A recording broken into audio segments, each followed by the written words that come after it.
Hello Earth Signs, Taurus, Virgo, Capricorn. Welcome dito sa inyong reading. Ayan, maraming salamat kung kayo ay isa sa mga nag-subscribe na sa ating YouTube channel and nag-like and follow na sa ating FB, Instagram, and TikTok.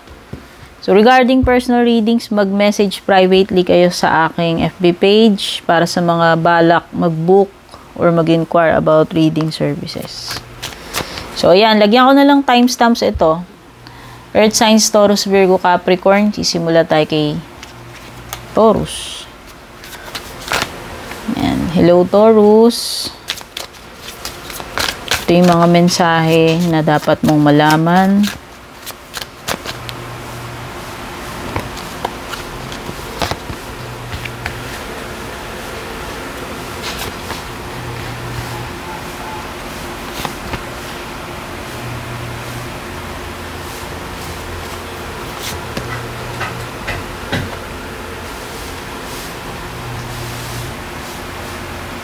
Pagkasyahin natin.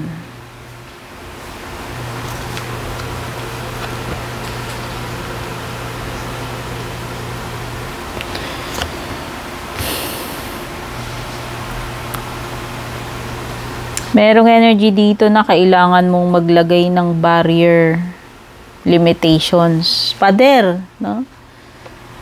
So baka may mga tao lumalagpas sa boundaries. And mukhang naapektuhan ka nitong mga energies na to. So, importante na ikaw ay nagsiset ng mga limitations or boundaries. Ayan. Meron ka ring energy dito ng pagiging exhausted. So, meron ka ring wellness card. So, baka dapat isipin mo rin hindi lang yung mental, physical, pati emotional health mo. May mga tao dito na sumusobra, lumalagpas doon sa kung hanggang saan lang dapat sila. So, ikaw ang magsiset ng limitation doon. No, ikaw ang kung hanggang saan lang yung dapat. No, halimbawa, may mga pakialamera sa buhay mo na hindi naman sila dapat nakikialam sa bagay na yon, no? Ikaw ang magsiset ng boundaries. Gumawa ka ng iyong barrier diyan sa mga lumalagpas sa limitations. Okay, so wellness, no? Importante 'yun. Hindi may mga time na it's not bad na magsasabi ka ng no. No, may mga time na nag-e-entertain tayo, may oras para sa mga ganyan. Pero may mga time na dapat tumatanggi rin tayo. Okay? Hindi yung laging yes na lang ng yes. So, meron ding mga binabanggit dito na ensure your body is nourished. No? Join a gym, regain strength. Kasi iba napapabayaan ninyo yung health ninyo. Ayan, pwedeng yung iba nag-iisip kayo paano nyo improve yung health ninyo. Oh, pwedeng iba gusto ninyong magbalik alindog. Ayan, meron ditong going to the gym. Or yung iba, kung kailangan ninyong i-regain yung physical strength ninyo, kailangan nyo ng pahinga, period ng recovery. Pagdating sa health, ayan, may mga binabanggit na ganyan. Okay, meron din binabanggit dito na feeling exhausted, hindi lang physically, mentally, emotionally, pati sa pera. Ayun na nga yun Katabi pa naman yung limitations. Alam mo, may limitation din yung pera mo, Taurus. Kagaya ng pagtulong sa iba. Hindi pwedeng binigyan mo ng hanggang siko, gusto hanggang singit or kilikili or hanggang leeg. Yun nga yung sinasabi ko. Kasi kung hindi ka magsiset ng limitations mo, ikaw rin ang madidrain dito. Nadidrain, parang mga vampire yung mga yan Minsan may mga tao ganun na pag pinagbibigyan mo sila, maabuso. Okay, alam ko, karapatan mo yan, pera mo yan Diba? Gagawin mo kung anong gusto mo dun sa perang pinaghirapan mo. Pero meron kasi ditong mga lumalagpas sa boundaries. Kaya nga, ikaw nga magsiset niyan. Kung hindi, ikaw, kung okay lang sa'yo madrain ka, nasa sa'yo naman yan, di ba? Ayan, no? Feeling financially drained. Kailangan mo talaga mag-recharge and regroup. Ayan, isipin mo yung wellness mo. Magkakatugma sila eh. Whether ang pinag-uusapan dito may kinalaman sa physical, mental, emotional state, or pagdating sa financial, or pagdating dun sa mga pabor-pabor. Marami kasing ganyan. Yung lalo na pag nasanay sila na lagi kang mapagbigay, di ka tumatanggi. Alam mo yun, lumalagpas sila yung kumakapal ba yung muka, nawawalan ka na rin ng privacy. Yun lang naman yung sinasabi rito, ano? O merong sorpresa para sa iyo. Yan, an unexpected turn can bring a positive change. So, yan. May mga magagandang sorpresa sa'yo. So, may mga blessings in disguise dito. So, kung merong hindi maganda nangyari, sa tingin ko, para siyang wheel of fortune na mababaliktad siya. Itong situation na to, hindi mo inaakala magto-turn into something na positive or maganda para sa'yo. Ayan, no, maging handa ka daw. No? May magandang surprise na naghihintay sa iyo. Power. You have the power to take control of your life, career, and finances. Again, binabanggit na naman dito. Hindi lang ito may kinalaman sa iyong career, sa buhay, sa direksyon ng buhay mo, kung paano mo imamaniobra, pati sa finances mo. At yun nga yung nakikita ko. Nade-deplete ka. Parang may vampire na parang linta na sumisip-sip ng pera mo dito. Kasi nga masyado kang, mabait. Hindi ka na nakakapag-set ng limitasyon. So, pagka ganyan, take advantage ka niyan. Abusuhin ka. No? Diba sabi ko nga, minsan hindi masamang tumanggi. Lalo na kung para sa iyong well-being na yung nakataya dyan. Ayan, no? Surprise at saka gift. Meron ka talaga matatanggap. Biyaya. Surpresang maganda. Hindi lang yun. May opportunities pa para sa'yo dito. You will discover new talents that will lead you to new opportunities. Possible will lead you to success. Diba? Maganda. Kailangan mo lang talaga mag-set ng limitasyon. Okay, Taurus? Yan yung mga nakuha ko para sa iyo. Take care and God bless. Virgo, hello. Welcome dito sa iyong reading. Tingnan natin anong mga messages yung mga dapat mong malaman. Don't forget to subscribe sa ating YouTube, Virgo. Pa-like and follow na rin yung ating FB, Instagram, and TikTok. Regarding personal readings, panoorin mo na lang yung intro video. Wow, pambungad mo, opportunity. Ayan, may foresight. Fertility, wow, abundance, no? So, ito yung very positive na timing para ikaw ay mag-create. Okay, magsimula, mag-create. Fertile yan, na magbubunga at magbubunga eh. At ito yung tamang panahon na masagana ang lahat. Marami kang ideas, inspired ka to create. Kaya magbubunga yan ng mga results, no? Ayan, you have the opportunity. Change is coming just in time, saktong-sakto, tiyempong-tiyempo, no? Itong pagpasok ng opportunity sa iyo. So, yung iba, baka ang opportunity na ito ay may kinalaman sa bagong trabaho. O pwedeng yung iba, lilipat kayo ng workplace. Or merong kayong mga travel na konektado sa career or business. Yan. O, pay attention to things that are important to ensure wealth. Be farsighted and alert. Ibig sabihin, lagi kang maghanda, no? Ibig sabihin, hindi yung hihintayin mong andyan na, kahit malayo pa.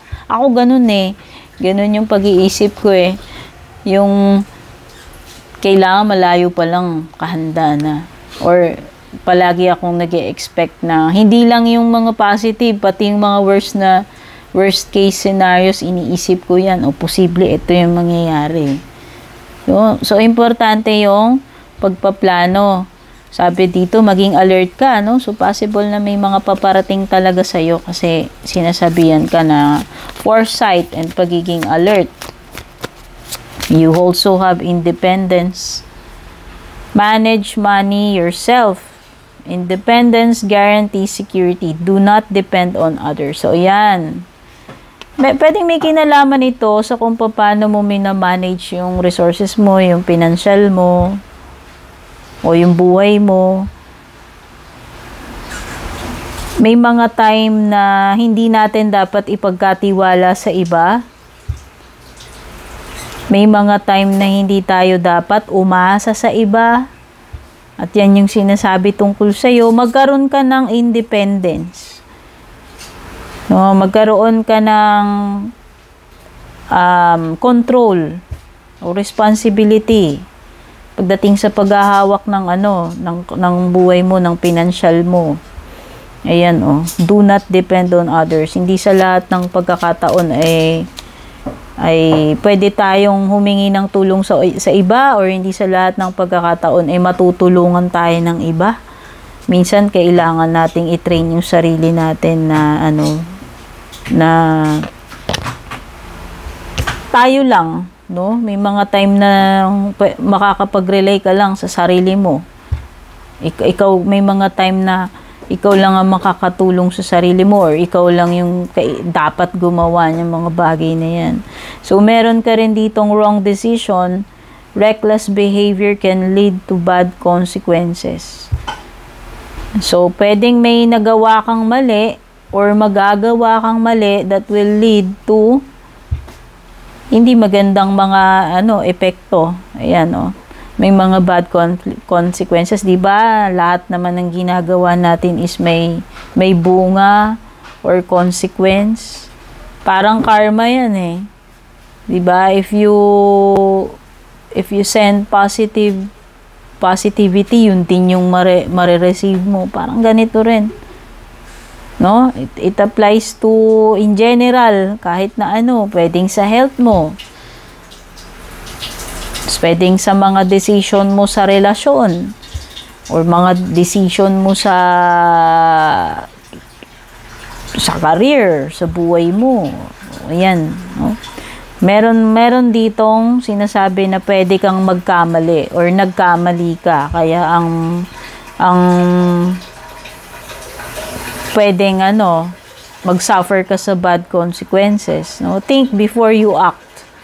Ayan, importante yan. Palaging ganyan. Palaging ganyan dapat yung approach. Meron ka rin ditong surprise. Ayan, sana magaganda yan. Oo nga. No, hindi lang itong mga sorpresa. Kung hindi pagbabago rin yung paparating sa'yo. Unexpected turn. Meron ditong turning of events or kung ano man ito. Tipong wheel of fortune na pwedeng mabaliktad. Kung dati kang nasa ilalim, pwede kang malipat sa ibabaw. Ayan, ang dito is pagiging ready sa mga unforeseen na paparating sa iyo, kasi nga may mga panggulat. Ayan, sorpresa. So, sana magaganda. Okay, Virgo, take care and God bless. Hello, Capricorn. Yan, welcome uli dito sa iyong reading. Alamin natin ano ba itong mga messages na dapat mong malaman. Maraming salamat, Capricorn, kung ikaw ay nakapag-subscribe na sa ating YouTube channel at naka-like and follow sa ating FB page. Regarding personal reading services, panoorin mo na lang yung intro video. Lahat ng details na kailangan nandun. Guardian Angel. Duality. Uy. So, I feel the Lover's card. So, baka may Gemini energy dito. Ang nafe-feel ko ng clue ko is Guardian Angel and then Duality. Pwedeng pwedeng you have the parang Temperance or the Lover's energy. Duality. Gemini or Sagittarius energy dito. Guardian angel, duality, and authority. Some higher power protects you from difficulties and misfortune. So, ayan, merong guardian angel dito na gumagabay sa iyo. Ayan, no. Binabantayan ka, pinoprotektahan ka from difficulties and misfortune. So, sasabihin na natin na kahit na may mga mahihirap na sitwasyon, hindi ka pababayaan or kahit papaano mag-guard ka, masishield ka, mamiminimize man lang yung mga effects, no? Yan. Trust your guardian angel. Duality. Do not forget about the dual nature of people. Don't lose your vigilance. So, wag masyadong maging, ano ba tawag dito? Masyadong 100% na matiwala. Hindi ko sabing mag-isip kayo lagi ng negative sa kapwa ninyo. Pero may mga time na do not let your guard down, no? Kasi, ang mga tao, meron yang light and shadow attributes, no? Sabihin na natin, yung positive, yung negative, yung nasa panglabas at yung nasa pangloob, palaging may hidden eh. So, hindi tayo fix na isang bagay lang. Meron tayong may mga katangian na maganda at meron din tayong mga flaws, no? No human is perfect, 'di ba? Kaya yan, maging open ka na ang sitwasyon or tao is palaging may dalawang sides. Ayan lang, no? You also have authority, take on the role of a leader, and everyone will respect you. Be self-confident. You have to take the lead. Yun yung nafe-feel ko, parang emperor energy itong authority. So, baka may Aries din dito. So, meron kang Gemini, may Sagittarius, meron ka ring, ano ba yan? Aries or Pisces, no? Kasi may mga hidden may shadows So, ayan, nakikita ko dito, kailangan maging malakas loob mo, magtiwala ka sa sarili mo, nakakayanin mo yan. Okay? Or baka may person of authority dito, kumbaga kung siya yung in charge, yung may say or masusunod dito, o may sinusundan na may sinusundan na rango, no? Parang ganyan. O, baka may boss energy dito. Ikaw, kung boss ka or you're dealing with your boss. New beginning. Ayan, pwedeng may sisimulan ka. Ano man ito? Panalaman man sa career yan or relationship. No. Hit the reset button. Nagsisimula uli. O, pwedeng iba sa inyo, na kayo parang merong rekindling kung relationship kasi nagsisimula uli. Baka iba nabibigyan uli ng panibagong chance whether sa career ito or sa love life. Foresight. Pay attention to the things that are important. Maging alert. Ayan. Maging alert ka. Tsaka yung importante yung pagpaplano for the future. Bright ideas, have an innovative new inspiration. Ayan. Pwedeng may mga naiisip ka ngayon na gustong gawin, simulan. Ayan na nga, meron kang new beginnings dito, tsaka bright ideas. O baka dapat i-apply mo itong iyong mga bagong ideas. O ano man ito, mga bagong ideas mo, mga pinaplano mo. Ayan, baka dapat i-apply mo siya dito sa bago mong sisimulan. O pwedeng ito yung parang naging motivation mo, na-inspire ka May mga naiisip ka kasing idea, so baka kailangan mong bigyan ng action para magkaroon ng resulta. O baka yun. Hindi lang yung pagpaplano, hindi lang yung ideas, baka dapat talaga may initiation. Mayroon dito na kailangan mong mag-initiate. So, dapat mo na siguro talagang simulan o gawin kung ano man yung tinutukoy dito ng mga ideas na yan or plano. Okay, Capricorn, ito yung mga nakuha ko messages for you. Take care. God bless. Don't forget to like and share.